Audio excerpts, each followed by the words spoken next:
2013-yildan beri Instagramda bor ekansiz, lekin aktiv yurg'izmagan ekansiz. Nima sabab menga qiziqyapti? Nima sabab endi boshlab qoldingiz? Aktivlashib boryapsiz. Misol uchun blogerlikka qiziqib, moliyaviy qanaqadir manfaat bormi deyman deb yo'q.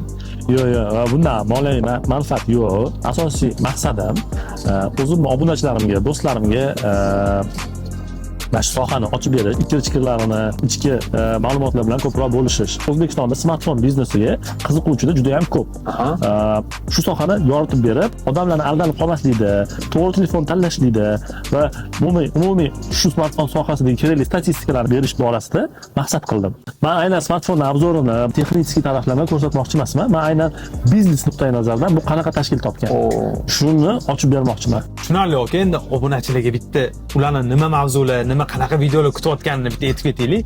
To'liq aytmaymiz, ozgina sir bo'lib qolsin, lekin bizning biznesimizga aloqador bo'lgan qiziqarli ma'lumotlar, statistikalar va informatsiyalar bilan bo'lishib boramiz. O'zligidan so'raymiz, nima mavzu qiziqligini o'zligi yozishsa, o'sha mavzuni yoritib berishga harakat qilasiz. Qilamiz to'g'riroq bo'ladi. To'g'ri.